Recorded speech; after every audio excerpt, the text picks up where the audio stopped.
오늘 주실 말씀은 사도행전 19장 20절에서 22절입니다. 한 목소리로 합독하겠습니다. 이와 같이 주의 말씀이 힘이 있어 흥황하여 세력을 얻으니라. 일이 있은 후에 바울이 마게도냐와 아가야를 거쳐 예루살렘에 가기로 작정하여 이르되 내가 거기 갔다가 후에 로마도 보아야 하리라 하고 자기를 돕는 사람 중에서 디모데와 에라스도 두 사람을 마게도냐로 보내고 자기는 아시아에 얼마 동안 더 있으니라. 아멘. 아신대학교 허주 목사님께서 로마도 보아야 하리라 제목으로 말씀 전해주시겠습니다.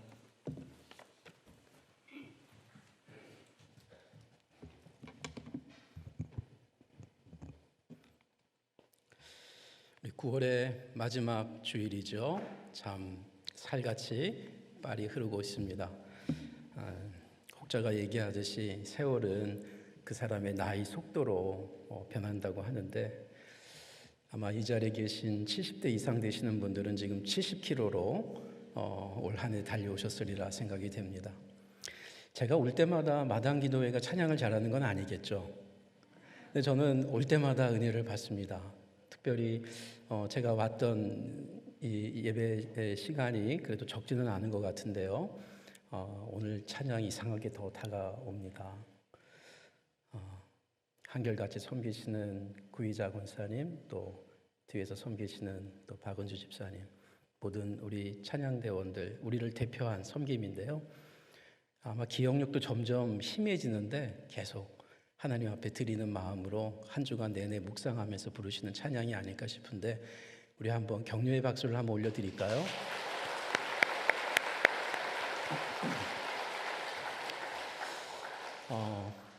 지금 가을이죠. 제가 오늘 평상시보다 조금 일찍 나와서 이 마을 버스를 타지 않고 걸어서 전철역에 내려갔습니다. 저는 이 귀한 자리에 올 때마다 이렇게 전철을 타고 옵니다. 그리고 또 신논현역에 내려서 또 걸어서 오면서 평상시보다 조금 일찍 나와서요, 이렇게 길가에 있는 좀 풍경들을 봤습니다. 물론 지금 워낙 시멘트들이 많아서 참 보기가 어렵지만 저희 집에서 이렇게 쭉 내려오는 전철역까지 제법 꽃들을 볼 수가 있었습니다. 특별히 이 벽 옆에 그 단단한 벽 속에서도 이 꽃이 피어나는 모습을 이렇게 보았습니다. 물론 봄도 아니지만 이 가을에 또 꽃들이 있더라고요. 그러면서 생각이 났습니다. 나태주 시인의 그 풀꽃이라는 시가 있죠. 아주 짧지만 참 많은 여운을 주는 시입니다. 자세히 보아야 예쁘다. 오래 보아야 사랑스럽다. 그리고 마지막이 제일 중요한 것 같아요. 너도 그렇다. 이 주일에 저희들이 하나님의 얼굴을 보고자 이 자리에 나와왔습니다. 이 가을에, 높은 이 가을에 하늘을 보면서 이 하나님의 얼굴을 우리가 좀 자세히 봐하고 또 오래 보면 좋겠습니다. 또 하나님의 말씀을 평상시보다 조금 더 깊이 보는 그런 가을 되기를 원하고요. 또 무엇보다 하나님의 사람들, 자녀들, 이 주위에 있는 분들, 또 우리 가족들, 또 연로하신 부모님 좀 오래 보면서 보면 볼수록 그분들이 정말 귀하고 사랑스럽고 예쁘신 분들이고, 또 무엇보다 하나님 말씀에 비치는 내 자신이 정말 너무나 귀한 존재라는 것을 이 가을에 한번 저희들이 고백하면 좋겠습니다. 몇 년 전에 이 베스트셀러 도서 중에 이 살아있는 동안에 꼭 해야 할 49가지라는 책이 있었습니다. 4가지를 제가 지금 뽑아봤는데요. 이 49가지가 다 참 이렇게 주목할 만한 것들인데, 저에게 특별히 다가온 것 가운데 4가지를 좀 뽑아보면, 지금 가장 행복하다고 외쳐보기, 또 일기와 자서전 쓰기, 용서하고 용서받기, 또 고난과 반갑게 악수하기, 이런 내용이 있었습니다. 이와 유사한 책이 또 있습니다. 40대에 하지 않으면 안 될 50가지. 이것은 꼭 뭐 40대만은 아닐 것이다 생각을 하는데 여기는 이런 내용들이 있습니다. 사과하지 않으면, 용서하지 않으면 노화가 시작된다. 수첩에 여백을 만들어라. 자신만의 가치를 발견하라. 그리고 사소한 일에 기쁨을 느껴라. 제가 그렇게 공교롭게 이렇게 다가온 것이 물론 꽤 오래전에 읽은 책들이었지만 다시 한번 이렇게 좀 보면서 이 네 가지가 굉장히 겹쳐집니다. 여기 지금 가장 행복하다고, 지금이 바로 가장 행복하다고 외쳐보기. 특히 이제 연세가 많으신 분들일수록 과거를 이렇게 회고하다 보면 또 옛 사진들을 가끔씩 보면 참 그리울 때가 참 많이 있죠. 그러나 누가 말한 것처럼 지금이 가장 젊다, 지금 가장 귀하다라고 하는 이 어떤 행복한 시간이라고 하는 것인데 여기에는 자신만의 가치를 발견하라와도 이제 관련이 좀 있다고 보고요. 일기와 자서전 쓰기 같은 경우도 이 자기 수첩에 여백을 만들어라라는 것과 저는 맥을 같이 한다고 봅니다. 여러분 일상생활에 우리가 열심히 사는 분들에게 휴가가 의미가 있죠. 매일이 휴가면 휴가가 아니거든요.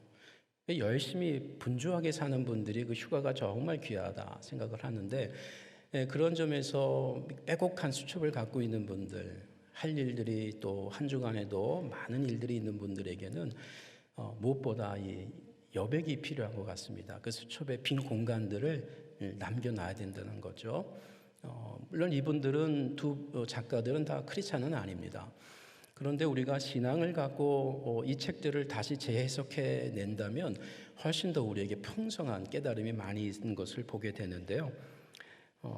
여러분 하나님이 개입하실 수 있는 그 여백이 있는 그런 우리 인생이 되기를 원하는 것이죠. 용서하고 용서받기, 이것은 사과하지 않으면 노화가 시작된다라는 것과도 또 맥을 같이 합니다. 고난과 반갑게 악수하기라는 것은 사소한 일에도 기쁨을 찾을 수 있다. 아니, 그 안에 기쁨이 있다라는 것입니다. 생각해 보면 우리 일상이 사소한 일은 없습니다. 우리 그 송경민 씨가 쓴 그 아름다운 찬양, 뭐 은혜, 행복 이제 이런 가사들이 곡도 그렇고 너무 귀하지 않습니까? 우리에게 그동안 너무나 당연하게 여겼던 것들이 다 당연한 것이 아니고 은혜라고 하는 것을 우리가 알게 되는 것 말이죠. 그래서 사소한 일은 없습니다. 오늘 하루도 이 사소한 시간은 없고 사소한 만남은 없고 사소한 예배는 더더군다나 있을 수가 없습니다. 오늘 이 자리에 함께 있는 것 자체가 정말 기적이죠. 기적입니다.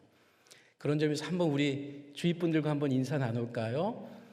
성도님을 뵈니 정말 기적입니다. 네? 기적입니다. 성도님을 뵈니 이름을 아시면 이름을 언급하시면서 권사님을 뵈니 집사님을 뵈니 장로님을 뵈니 참 기적입니다. 이 험악한 세상 점점 예측 불가능한 시대를 살고 있는 저희들이 오늘 이 자리에 하나님께 나와서 예배드릴 수 있다는 건 너무나 귀합니다. 지금 유튜브로 함께 또 예배에 참석하는 분들도 너무나 귀한 분들이다 믿습니다. 여기 계신 성도님들 가운데에서 남은 인생 가운데 내가 꼭 하고 싶은 것이 있다면 무엇이 있을까? 인생 40대에 50대에 60대에 꼭 해야 될 것 한 가지 한번 뽑아본다면 어떤 것들이 있을까? 살아있는 동안에 꼭 해야 될 것 한 가지 어떤 게 있을까? 바울은 말이죠. 내가 로마도 보아야 하리라 라고 하는 고백을 합니다. 자기 인생을 마감하기 전에 자기 인생을 회고하면서 또 앞으로 남은 몇 년을 전망하면서 그가 마지막 사역의 막바지에 포기할 수 없는, 아니 더 정확하게 말하면 하나님께 받은 아주 중요한 비전이 있습니다. 그것이 우리 한글 성경에는 로마도 보아야 하리라 이렇게 표현되어 있지만 must입니다. 내가 반드시 로마를 방문해야만 하겠다. 왜냐하면 하나님이 나로 하여금 강권적으로 계속적으로 말씀하시는 메시지이기 때문에, 사명이기 때문에 그런 말입니다.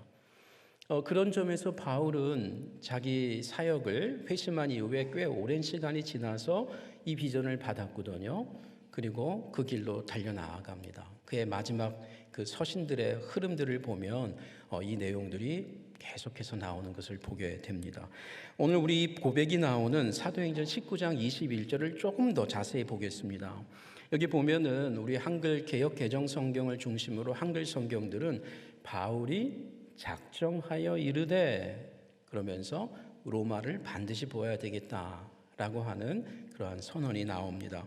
그런데 영어 성경을 보면요, 뜻밖에도 두 가지 번역이 팽팽하게 나옵니다.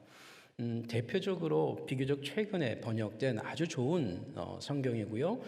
영미권에서는 많이 예배용으로도 사용하는 ESV라는 성경이 있는데 거기를 보면 바울이 성령 안에서 로마도 반드시 보아야 하겠다라고 하는 해석으로 번역을 하였습니다. 또 많은 성경들이 그렇게 번역을 했습니다. 중요한 것은 성령 안에서 바울이 작정했다라는 말이죠.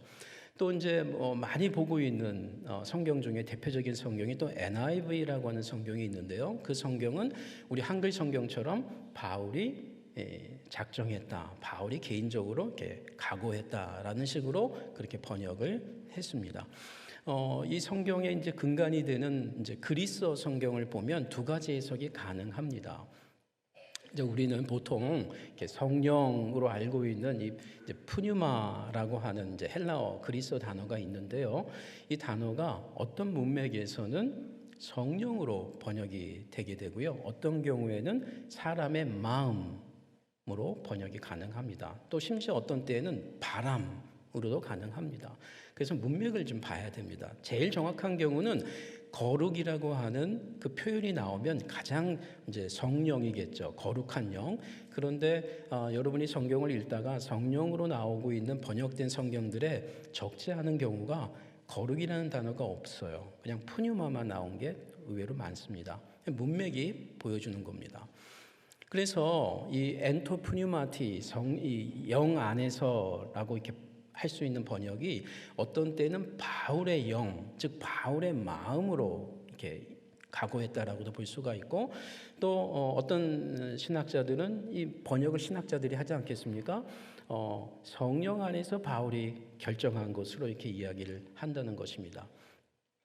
그런데요, 이 사도행전 19장 21절의 이 문맥이 그렇다는 것이지 사도행전 전체적으로 이 예루살렘 방문 그리고 그 이후에 로마를 방문하겠다라고 하는 것에 대해서는 이 사도행전의 많은 주석가들이 이 성령 안에서 가는 것을 다 인정을 합니다. 다만 이 19장 21절의 푸뉴마가 바울의 마음인지 하나님의 영인지에 이제 좀 이견이 있다는 것뿐입니다.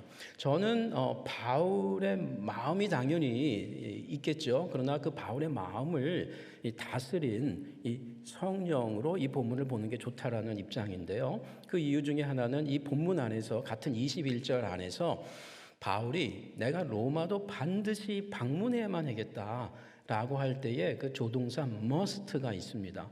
이게 이제 신적 동사라고 하는 것인데 신약 성경을 읽다 보면 이런 must에 해당하는 조동사가 나올 때가 있는데 이런 문맥들이 거의 대부분 하나님이 나로 하여금 강권한다라고 할 때 나오는 그러한 동사입니다. 이 같은 문맥에서 이것이 나오기 때문에 그래서 성령으로 보는 학자들의 대부분이 바로 이 점을 더 주목하는 것입니다. 또 하나 우리가 봐야 될 것은 19장 다음에 20장이 있겠죠. 그 20장을 보다 보면 바울이 이 에베소 장로들과 함께 이 고별 설교를 하는 그 밀레도에서의 만남이 있습니다. 그때 바울이 뭐라고 그러냐면은 내가 성령에 매여서 예루살렘에 이제 가야만 한다. 이런 말을 합니다. 그러면서 예루살렘에 가면 고난이 있을 것을 내가 알지만 그럼에도 불구하고 내가 성령의 쇠사슬이 되어서 가야만 한다. 이런 말을 하고 있습니다. 그러니까 다시 말하면 19장 21절에서 내가 마게도냐를 가고 아가야를 방문하고 그리고 예루살렘을 갔다가 그 이후에 로마도 보아야만 한다라는 것이 다 걸리는 거예요.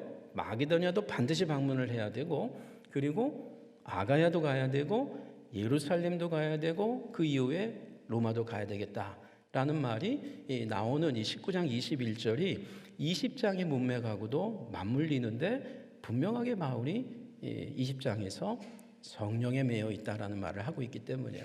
또 사도행전 23장에도 보면 바울이 예루살렘에서 환상을 보는데 거기 보면은 주께서 바울에게 나타나셔서 이런 말씀을 하십니다. 네가 지금 여기 예루살렘에서 나를 증언하고 있는 것처럼 로마에서도 나를 증언하게 될 것이다 라고 매우 위로의 말씀을 줍니다. 그러니까 이런 모든 것들을 고려할 때 사도행전의 많은 주석가들은 이 하나님의 뜻 가운데 성령 안에서 가고 있다는 것을 지금 분명히 알 수 있다라는 것입니다. 성령의 이끌림 속에서 로마도 보아야 하리라 라고 하는 이 바울의 비전은 바울이 회심한지요, 소명받은지 그 사도행전 9장이죠. 다메섹 도상에서 부활하신 예수를 만나서 그러면서 사울아 사울아 네가 왜 나를 박해하느냐라고 하는 그 문맥 말이죠.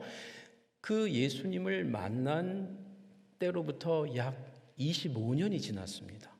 그러니까 바울이 예수님께 부름을 받고 놀라웠게 드라마틱하게 변화가 되어서 이제 복음을 박해하던 자가 아니고 복음을 전파하는 자로 변화된 이후에 그가 계속적으로 많은 전도 사역을 하고 교회를 개척하고 했지만 이 로마도 내가 방문해야만 되겠다라고 하는 생각은 뜻밖에도 인생 후반전에서 그가 성령의 도우심 가운데 받았다는 것입니다. 대표적으로 말이죠. 조금 더 우리가 구체적으로 생각해 보면 아라비아에서의 3년이 있었습니다. 지도를 보셔도 좋고요. 또 그 이유를 보셔도 좋습니다. 다소에서 또 최소한 7년에서 10년이 경과됐습니다. 그리고 나서 안디옥에 가서 1년 바나바와 사역을 하죠. 그러니까 지금 벌써 몇 년이 지난 겁니까? 최소한 10년, 13년, 14년이 지났죠. 그리고 그 안디옥에서 성령의 도우심을 보고 인도를 따라 바나바와 바울이 제1차 전도 여행을 비로소 떠나게 됩니다. 그래서 갈라디아 지역 방문하죠. 그리고 다시 돌아옵니다. 그리고 제2차 전도 여행을 떠나다가 아시아로 가려고 하는 길이 막히면서 뜻밖에도 전혀 생각하지 못했던 유럽 마게도냐로 가게 되고 거기서 빌립보 교회가 세워지고 그리고 데살로니가에서 데살로니가 교회가 세워지고 베레아 교회가 세워지고 예상치 못했던 헬라 중심 도시인 아테네까지 내려와서 거기서 아테네 교회가 생기고 그리고 조금 더 가서 고린도라는 지역에서 고린도 교회를 세우고 그리고 돌아오는 게 2차 전도 여행이에요. 이 시간이 다 지났습니다. 그리고 바울은 이제 주후 52년에서 55년 동안 약 3년 동안 오늘 우리가 읽은 사도행전 19장 문맥인 이 에베소에 머물게 됩니다. 여기서 3년 동안 머물면서 그의 사역의 막바지에 오늘 우리가 읽은 사도행전 19장 21절이 벌어지는 겁니다. 이 에베소에서 어마어마한 일들이 많이 생기는데 이 3년의 이 막바지에 가서 바울이 로마도 내가 방문해야만 되겠다. 어떻게 해요? 이미 2차 전도 여행 때 방문했던 그 이방인 교회들을 다 방문하고 그리고 예루살렘 갔다가 로마 가겠다는 거예요. 성도들의 이방 성도들의 지금 연보를 갖고 그리고 예루살렘 가난한 성도들의 그 성도들을 도와주고 그리고 나서 로마로 가야 되겠다는 거예요.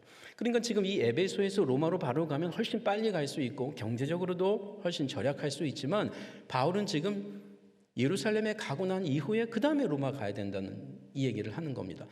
다시 보지만 바울이 로마도 방문해야만 되겠다라고 하는 이 결단은 에베소 사역의 그 막바지 사역 가운데 받게 되는 비전이라는 것이에요. 회심 소명이 한참 지난 이유라는 것을 다시 한번 주목할 필요가 있습니다. 바울의 나이가 50대를 훌쩍 넘었습니다. 여기 이 자리에 계신 분들은 개인마다 가정마다 사연과 스토리가 많이 있을 것입니다. 무엇보다 이 사랑의 교회 갱신 공동체의 이름으로 하나 된 여러분들은 또 다른 사연과 스토리가 있는 분들이겠죠.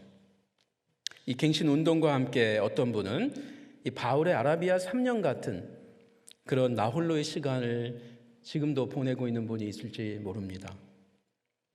어떤 분에게는 바울이 그리스도인이 되고 난 이후에 자기가 태어났던 다소에 다시 가서 이제 그리스도인의 관점으로 이 그리스 문화를 다시 읽어낼 수 있는 시간을 바울이 선교 여행을 떠나기 전에 최소한 7년, 많은 학자들은 10년 있었다고 봅니다. 다소에서 말이죠. 그러면서 그리스도인으로서 그리스 문화를 다시 보게 된 거예요. 성인이 되어서. 근데 다 그걸 헤아릴 수 없었을 것이에요. 바울도 인간으로서. 그러나 나중에 그가 안디옥 교회의 파송을 받고 그 그리스 중심의 대도시를 방문할 때마다 그가 조용히, 아니 어떻게 보면 나를 왜 불렀지? 라고 생각하는 그 10년의 기간 동안에 보았던 그리스 문화를 다시 보면서 복음을 더 효과 있게 능력 있게 전할 수 있었던 때였던 거죠. 어떤 성도님들에게는 지금 바울이 다소에 한 10년 머물렀던 그런 때와 같은 분도 여기 있을 수가 있습니다. 오늘 안 집사님이 기도하신 것처럼 10년이 되신 거예요. 그렇죠? 어떤 성도는 바울이 그랬듯이 치열한 이 생업의 이 노동 현장 속에서 더 힘겹게, 사실 예배당에 오면 은혜를 받아야 되는데 예배당에 와서도 이 지난 세월 가운데 더 힘든, 그러면서 영적 전쟁을 더 치열하게 했던 그러한 기간이 지금 여러분의 기간인지도 모르겠습니다. 그렇다면 30대, 40대는 물론이고요. 50대와 60대, 그리고 60대를 훌쩍 넘은 그 당시의 50대는 지금의 70대, 80대와 같은데요. 인생의 연륜이 한참 된 분들일지라도 내 인생의 사명이 다 끝났다라고 생각하는 분들에게도 바울의 인생 막바지에 어떻게 보면 잊을 수 없는 가장 결정적인 그의 사역의 비전인 로마도 반드시 가야만 하는, 그리고 실제로 가죠. 그 비전을 지금 받아야 될 때가 아닌가라는 묵상을 해보게 됩니다. 갱신운동 이전에 없었던 신앙의 비전이라고 할까요? 아니, 갱신운동 이 과정 속에서 지난 5년, 10년 속에서도 미처 깨닫지 못했던 신앙의 비전, 더 나아가서 내 인생의 진정한 비전.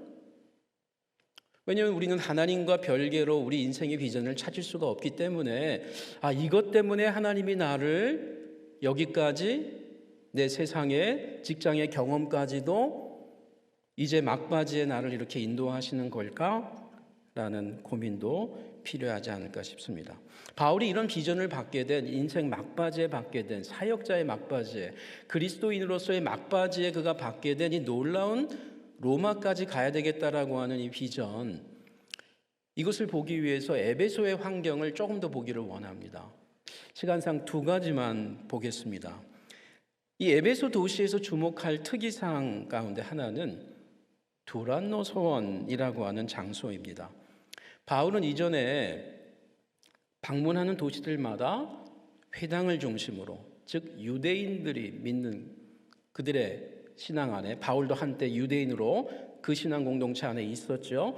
바울은 그 회당을 중심으로 복음을 전했고요. 그리고 또 저자거리를 다니면서 복음을 불특정 다수에게 전했습니다. 그런데 이 에베소에서 바울이 복음을 전할 때에는, 오늘 우리 성경을 읽지는 못했지만 19장 21절 초반부에 나오는 19장 초반부에 이 두란노 소원이라고 하는 곳에서 2년 동안 집중적으로 복음을 전합니다. 이 문맥은 불신자가 아닌 불특정 다수에게 복음을 전하는 것이 아닌 이미 복음을 알게 된 성도들을 모아놓고 지금 복음을 일목요연하게 더 깊이 있게 강론하고 있는 문맥입니다. 우리 성경을 한번 보겠습니다. 사도행전 19장 8절 9절입니다. 바울이 회당에 들어가 석 달 동안 담대히 하나님 나라에 관하여 강론하며 권면하되 어떤 사람들은 마음이 굳어 순종하지 않고 무리 앞에서 이 도를 비방하거늘 바울이 그들을 떠나, 불특정 다수를 떠나 제자들을 따로 세우고, 즉 오늘날 말하면 성도들이죠. 예수를 이미 믿게 된 에베소의 그 도시의 성도들을 따로 모아서 두란노 서원에서 날마다 강론하니라 라고 합니다.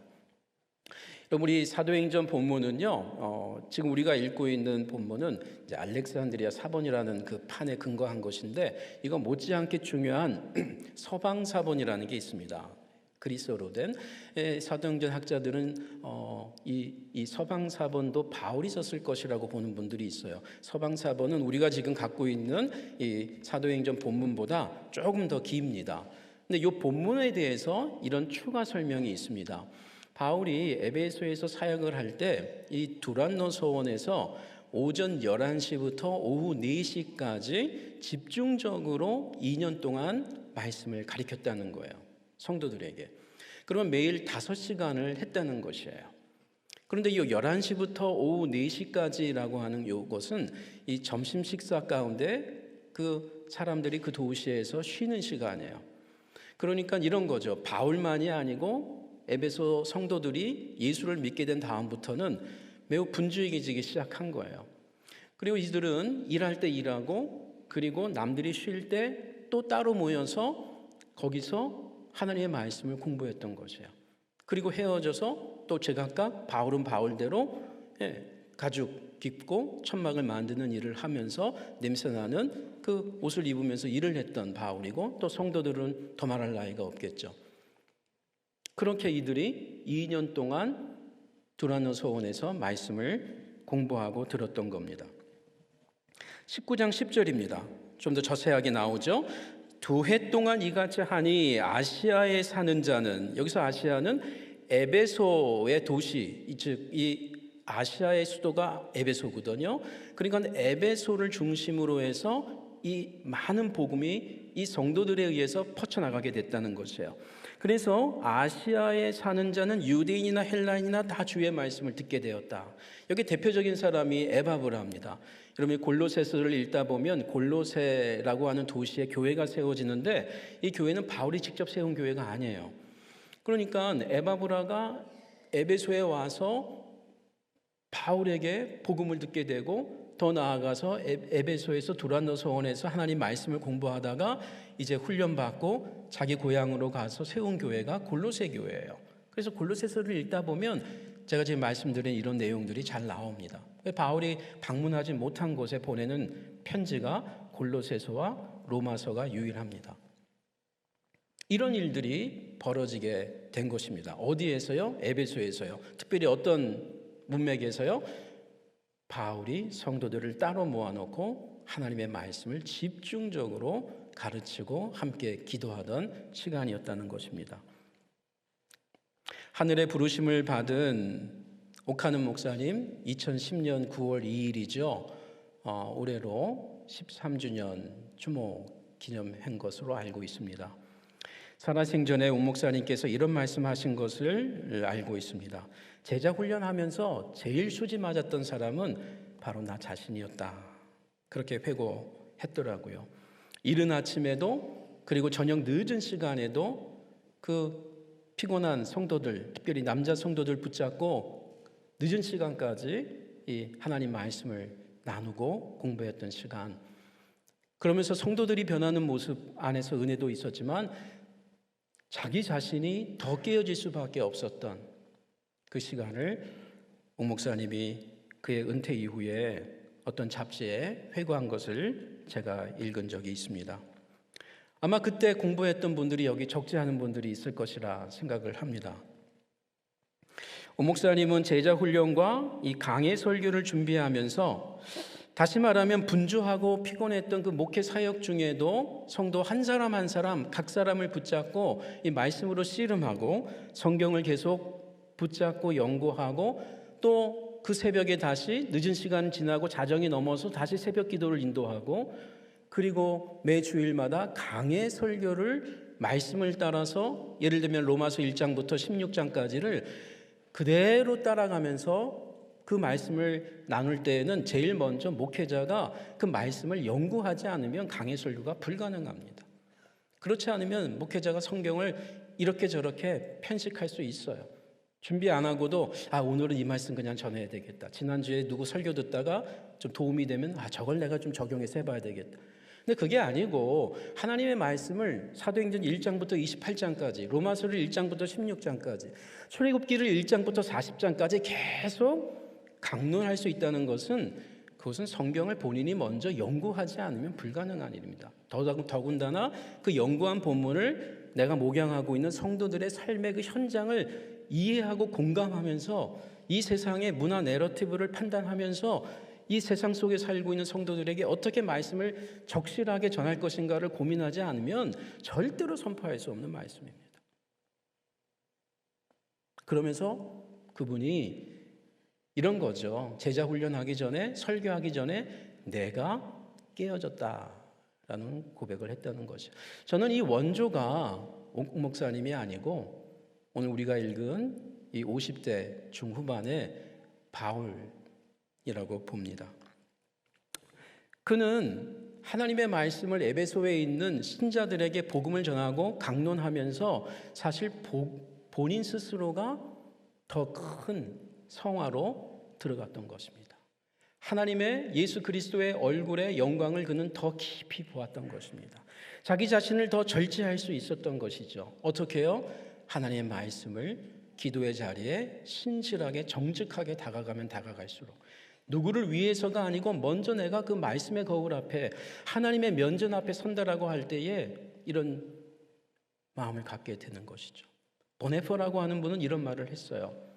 만약 성도가 어느 순간부터 자꾸 남을 비난하기 시작하고 예배 가운데 예배의 감동과 감격이 줄어들고 일상생활 가운데 나도 모르는 사이에 자꾸 이 욕망이 점점 생긴다는 것은 적지 않은 경우에 아침 기도를 잊어버렸기 때문이다 라는 말을 했습니다. 물론 새벽 기도를 아무리 열심히 해도, 철야 기도를 아무리 열심히 해도 그 나 홀로 있는 하나님의 면전 앞에 내 자신을 보려고 하는 시간을 갖지 못한다면 우리는 그리스도인으로 산다 할지라도 점점 비난의 눈총을 남에게, 가족들에게도 쉽게 돌리게 됩니다. 바울은 한 손에 성경을 그리고 한 손에는 예수 그리스도의 생애와 성도들의 삶을 붙잡고 묵상하며 강론했습니다. 결국 그는 에베소 도시 안에서 자신의 삶을 그대로 끝낼 수가 없었습니다. 자신의 삶을 둘러보면 이미 세운 교회를 보면 이미 그가 보낸 편지들을 보면 이미 그는 충분히 사역을 끝내도 누가 뭐라고 할 사람이 없는 사람입니다. 그는 이미 갈라디아서를 썼고요. 그는 이미 데살로니가 전서를 썼고요. 후서를 썼고요. 그리고 고린도 전서라고 하는 유명한 편지도 보낸 사람입니다. 그런데 그는 이 로마 비전을 받고 난 이후에 고린도 후서를 쓰게 되고 그리고 로마서까지 쓰게 됩니다. 방문하기 전에 말이죠. 가보지도 못한 교회에. 그의 삶이 계속 진행형인 것입니다. 지속적으로 성령 안에서 자신에게 다가오는 메시지가 있었기 때문이다. 그리고 그는 고백하게 됩니다. 내가 반드시 로마를 방문해야만 한다. 이것은 나의 뜻이기 전에 하나님이 나에게 준 마음이기 때문이라는 것입니다. 성도 여러분, 저는 여러분에게 이곳 강남 예배당이 그저 옛 추억의 장소가 되지 않기를 원합니다. 영화에 보면 그 유명했던 그 살인의 추억이라는 영화 있죠. 여러분에게 적용하면 그냥 신앙의 추억으로 끝나지 않기를 원합니다. 제자 훈련의 추억? 내가 그 옛날에 오 목사님과 함께 말씀을 받고 했던 그 시간을 그냥 추억으로만 떠올리기에는 지금 이 시간이 너무나 소중하고 또 무엇보다 하나님이 기대하시는 바가 있기 때문입니다. 오늘 이것과 여러분의 가정이 그런 점에서 다시 새롭게 그 옛날에 도란노 소원이 아니고 이 강남 예배당이 그 옛날에 내가 은혜 받았던 그 예배당 처소가 아니고 지금 2023년에 나에게 새롭게 다가오는 그러한 두란노 소원과 같은 그러한 만남과 은혜가 있기를 원합니다. 집사, 권사, 장로, 목사라는 타이틀보다는 예수 증인의 표적을 확인받는 여러분 인생의 마지막 후반전 되기를 원합니다. 갱신 운동 이전에는 만질 수도 없었고 볼 수도 없었던 이 새롭고도 신령한 신앙의 비전에 마음이 열리기를 원합니다. 온 성도가 한 마음으로 갈 수 있는 새로운 공동체의 비전을 발견하는 시간 되기를 원합니다.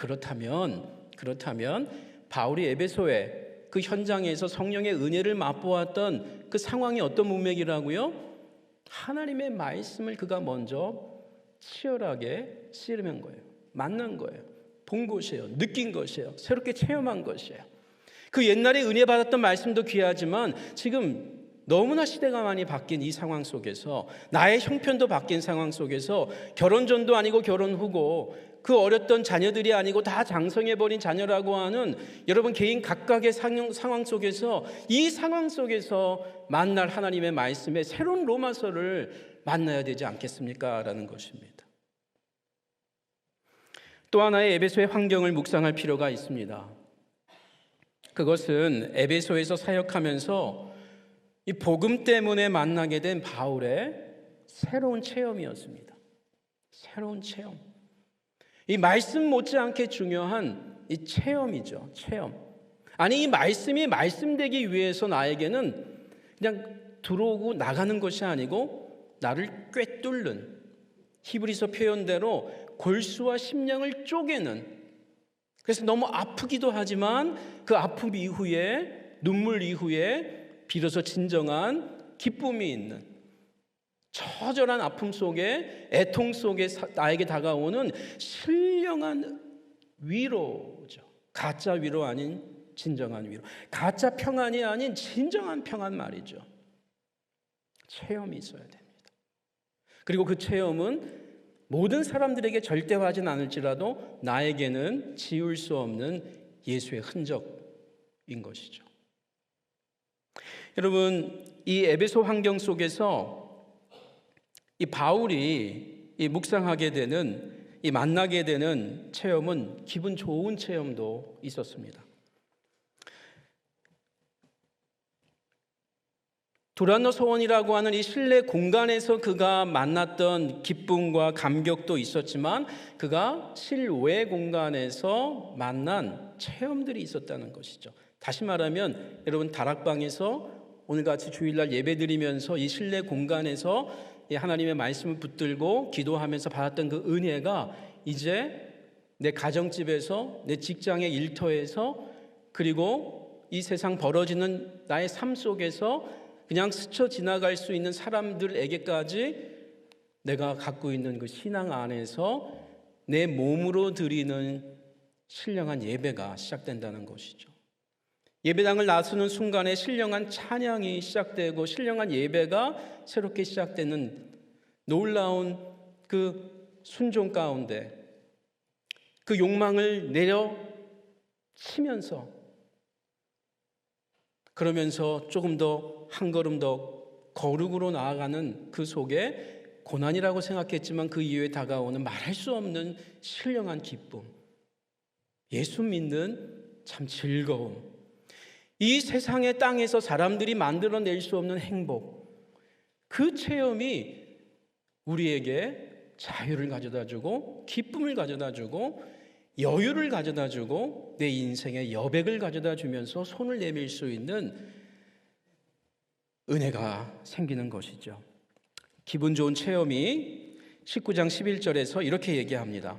하나님이 바울의 손으로 놀라운 능력을 행하게 하시니, 제가 읽고 싶은 이 19장 문맥이 너무 많지만 처음부터 읽고 싶지만 시간상 19장 11절만 일단 보았습니다.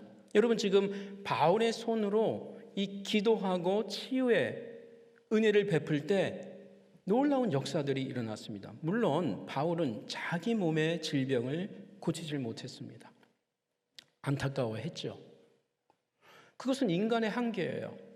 그리고 바울은 그럴 때마다 오히려 매우 의기소침한 것도 사실이었겠지만 사역자로서, 그러나 그에게는 분명히 이 치유의 은혜와 방언의 능력과 여러 가지 가르침의 은사 가운데 무엇보다 믿을 것 같지 않았던 사람들이 예수를 믿게 되는 놀라운 일들을 보면서 이 성령의 체험들을 했던 분입니다.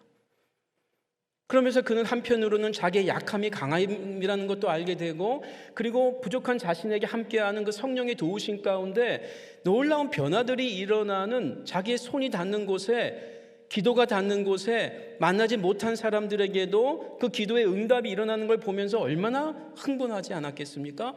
여러분, 그런 은혜가 없으면 바울이라고, 죄송합니다, 통뼈입니까? 어떻게 계속 그렇게 오래 참으며 사역할 수 있겠습니까? 주님 주시는 은혜가 있으니까 참아내는 것이죠. 이런 기분 좋은 체험들이 있었습니다. 여러분, 이런 기분 좋은 체험들, 여러분 지난 10년 동안에 어떤 것이 있었습니까? 작년에 그리고 올해 들어와서 정말 내가 간증을 안 하면 안 되는, 만나는 사람들에게 나누고 싶은, 여러분 믿지 않는 배우자가, 믿지 않는 자녀들이, 믿지 않는 부모님이 지난 10년 가운데 예수님을 믿게 되었습니까? 기적이죠.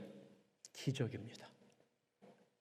여러분, 일터에서 복음을 전하는데 점점 교회가 무너져가고 한국 교회에 대해서 비난의 화살이 여전히 있지만, 너무나 건강한 교회들이 많음에도 불구하고 부정적인 소식들은 점점 이 미디어를 통해서 나타날 수밖에 없는 상황 가운데, 이제 잘 교회 다니지 않는 사람들도 사랑의 교회 문제 있다더라 알고 있을 겁니다. 그런데 그럼에도 불구하고 내가 사랑의 교회 출신인데 복음을 전했는데 예수 믿는 거예요.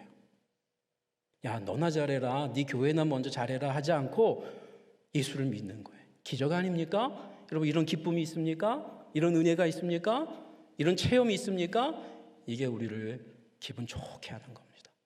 내 능력이 아니구나, 우리 교회의 능력이 아니구나, 하나님의 능력이구나.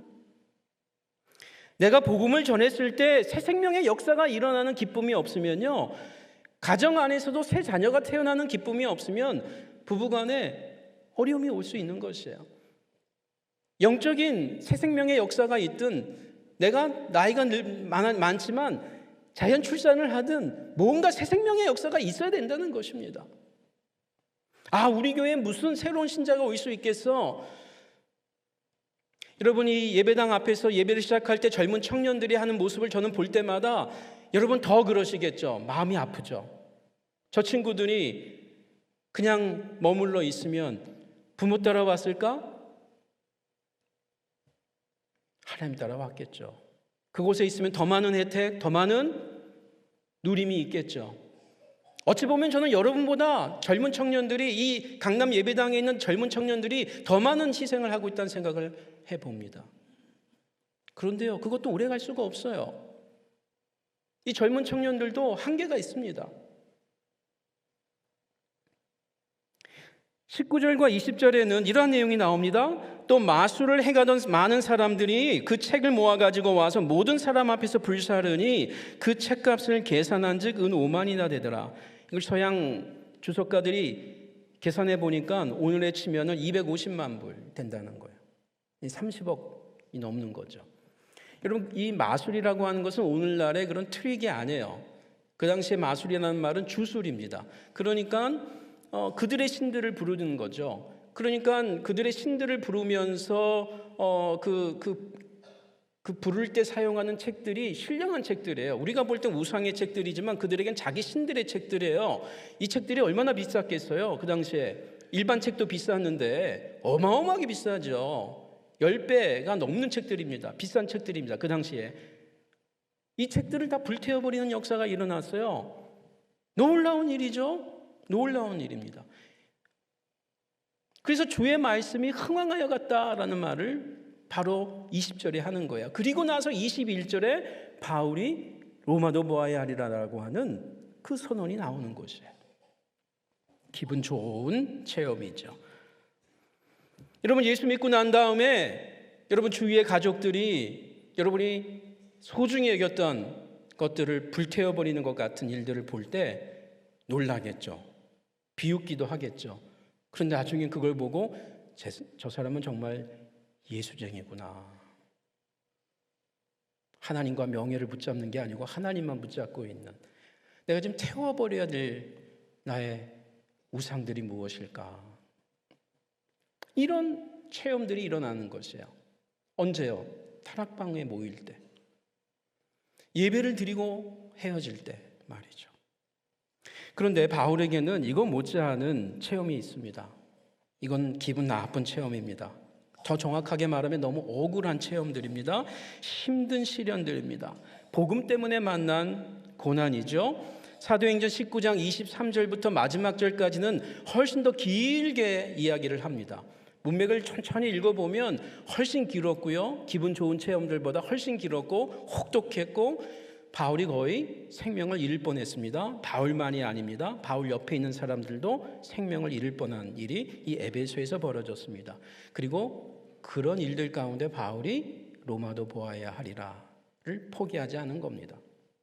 시련의 체험 때문에 말이죠.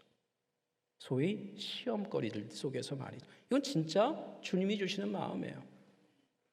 포기가 안 되는, 이 고통 속에서도 포기가 안 되는 것은 이건 주님이 주시는 마음이에요. 마치 손양원 목사님이 자기 두 아들을 죽인 그 청년을 자기의 용서 정도가 아니고 자기의 양아들로 삼을 때에는 그건 손양원 목사님 개인의 영으로 할 수 있는 게 아닙니다.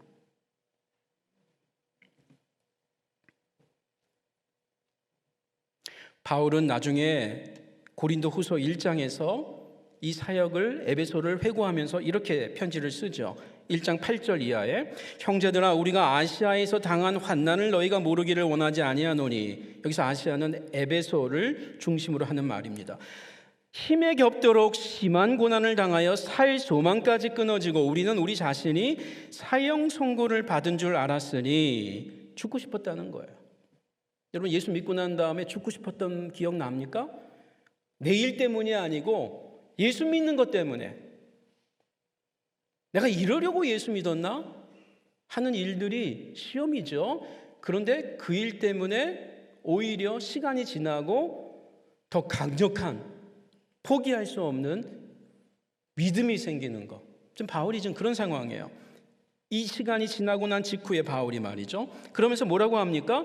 우리 자신이 사형 선고를 받은 줄 알았으니 이는 우리로 자기를 의지하지 말고 오직 죽은 자를 다시 살리시는 하나님만 의지하게 하심이라. 하나님도 의지가 아니고요, 하나님만 봐야 되겠구나. 에베소의 바울 옆에 많은 동역자가 왜 없었습니까? 그들을 무시하자는 말이 아니야. 그러나 바울이 고백할 수 있는 것은 그 심한 고통 속에서, 시련 속에서 하나님만 보는 은혜가 있었기 때문에 그가 계속 그 길을 갈 수 있었습니다. 성도 여러분, 여러분 자신의 어려움이나 가정의 시련 때문에 결코 근심하지 말기를 원합니다. 이전 교회 사태로 많은 시련 당한 것을 압니다. 현재 교회 섬김 중에도 또 다른 아픔과 갈등도 있을 수가 있습니다. 이런 일들로 낙담에 빠지지 마시기 바랍니다. 오히려 이런 일들 속에서 하나님이 새롭게 주시는 세밀한 신령한 비전이 생기기를 원합니다. 근데 그 비전이 나만이 아니고 내 옆에 권사님도, 저 집사님도, 그리고 우리가 함께 공유하는 비전이라면 그건 분명히 주님이 주시는 비전이 분명합니다. 그 이전에 볼 수 없었던 비전이 되겠죠. 저의 얘기 짧게 하고 마치겠습니다. 저는 액체에서 두 번의 큰 고통이 있었습니다. 제가 98년도에 학위를 받고 귀국한 이후에 한 2년 반 교단 신학교에서 사역을 했습니다. 그리고 나서 2001년에 제가 지금 섬기고 있는 액치라고 하는 아세연합신학대학교, 이 아신대학교에서 2001년부터 사역을 시작했습니다. 그러니까 사실 액치에서 제가 처음 사역을 한 것은 아닙니다. 근데 그 첫 번째 학교에서도 참 제 얘기만은 아니기 때문에 참 억울하게 학교를 나와야 됐습니다. 그 이후에 제가 어디를 가야 될지 기도하는 중이었는데 마침 제 전공의 교수를 뽑는다고 제가 그 학교에서 억울하게 쫓겨난 이후에 공고 나온 것을 저의 어떤 선배 교수님이 알려줘서 그래서 지원을 했고요. 그리고 2001년부터 액체에서 사역을 하게 됐습니다. 이 학교에서 만 1년 행복했습니다. 근데 만 2년 만에 또 어려움이 왔습니다. 그래서 고민했습니다. 또 옮겨야 되나 고민을 했습니다. 주위의 선배 교수님들이 많이 격려해 주셔서 그래서 버티게 됐고요. 그리고 한 3년이 지나서 다 진정이 됐습니다. 2004년이 되었습니다. 그리고 2년 동안 함께 즐겁게 사역을 했습니다. 그리고 2006년이 되어서 제 어려움이 해결된 지 만 2년이 지나자마자 이번에는 저 개인의 문제가 아니고 학교 전체 공동체의 어려움을 당하면서 만 5년 동안 정말 모진 고통 속에 있었던 기억이 납니다. 2011년에 기적적으로 종결이 됐습니다. 우리가 원하던 방향대로 말이죠. 그러나 대다수의 교수들은 우리가 지더라도 이거 다 마무리하고 보고 그냥 나가자라고 하는 대다수의 교수님들의 그 의지와 기도 가운데 우리가 그 자리를 지켰습니다. 급여가 나오지 않았고요. 여전히 교육부에서는 학교의 소속인데 급여도 나오지 않고 강의도 못하고 있던 때였습니다. 다른 학교들 계속 다니면서 강의하고 은행에서 대출을 하면서 버티고 있을 때였습니다. 제 첫째 아들이 중학교 2학년 때였습니다. 쉽지 않았죠. 그 와중에 그 막바지 3년 기간 동안에 5년 어려움이 있었는데 막바지 3년 기간에 순차적으로 교회 총빙이 한 3번 받았습니다. 그리고 다른 신학교들의 4-5번의 다른 학교들의 또 분에 넘치는 그러한 스카우트 제의를 받았습니다. 그래서 가까운 교수님들에게만 기도를 요청하고 함께 기도했습니다. 혼자 저희 학교에 가면 한 200명 정도 들어가는 조그마한 다락방이라는 곳이 있습니다. 그곳에 가서 아침에 저녁에 시간 날 때마다 같이 기도를 했는데 그 기도하는 과정 속에서 학생들은 학생들대로 와서 기도하면서 하나님의 말씀을 받았습니다. 로마서 19장 21절 사도행전을 읽어 나가면서 이 19장 21절에서 제 마음이 스탑이 되었습니다. 내 로마가 어디인지를 알게 되었습니다. 그 학교의 회복을 위해서 그 당시에 800여 명의 학생들이 이 직권 휴학을 당했어요. 1년 동안. 참 불가능한 일이죠. 그 당시 우리 전체 학생이 한 1600, 700명이었는데 제 학생이 그러면은 그 직권 휴학 당하지 않은 학생들은 그럼 다 그 교수와 다른 생각 아니요. 95% 9%가 교수와 같은 그 마음을 같이 하고 있던 때였습니다. 한 50여 명의 학생들만 다른 입장이었고 다 같은 입장이었는데 특별히 앞장섰던 학생들 800명이 다 직권 휴학을 당하고 20여 명의 학생들이 총학 학생 임원들, 대학원의 임원들 제적을 당해버렸습니다. 졸업반 때 제적을 당해버렸어요. 물론 우리가 나중에 회복된 다음에 명예졸업장을 줬습니다만 그런 아픔들이 있었습니다.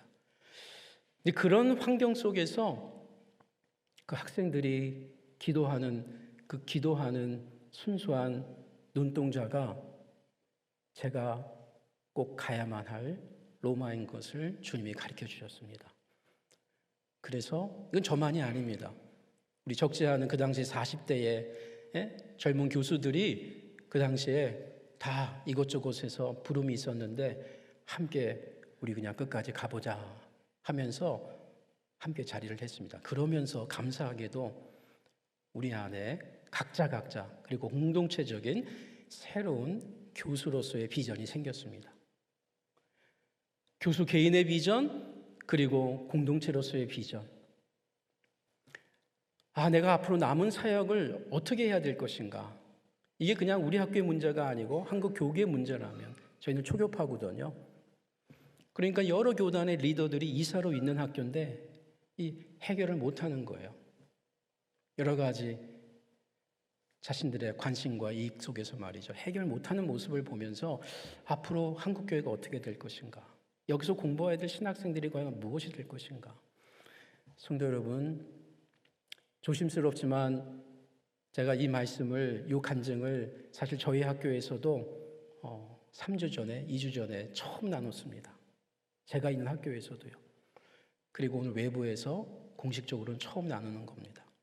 혹시라도 오해하지 마시기 바랍니다. 외부에 안 나가고 다른 교회로, 다른 신학교로 안 간 것을 자랑하려고 하는 것이 아니고 부족하지만 그 말씀을 받고 난 다음에 갈 수가 없더라고요. 왜요? 말씀이 다가오는데요. 언제요? 말씀을 다시 우리 교수들이 한 장 한 장씩 읽어나가고 있을 때, 그리고 그 모진 시련 속에서 하나님이 그런 은혜를 주시더라고요. 돌이켜보면 제가 액체 안 나간 것은 누구를 위한 게 아니고 저 자신에게 너무나 큰 복이었던 것을 제가 알게 되었습니다. 여러분, 맑은 가을 하늘입니다. 높은 가을 하늘입니다. 예수님께서 누가복음 13장 33절에 오늘과 내일과 모레는 내가 갈 길을 가야만 하리니 must예요. 바울이 로마를 보겠다고 하는 것과 똑같은 그때의 must, 가야만 하리니 선지자가 예루살렘 밖에서 죽는 법이 없다라는 말을 합니다. 예수님의 로마행은 예루살렘에 가서 죽으시고 그리고 그곳에서 새로운 성전을 세우는 일이었습니다. 아니, 바울이 예루살렘에서 새 성전 세우는 그 비전은 바울이 방문하는 도시들마다 그리스도의 몸 교회를 세우고 더 나아가 그 그리스도의 몸 된 교회를 위해서 그리스도의 남은 고난을 자기 육체에 채우는 그 운동이었습니다.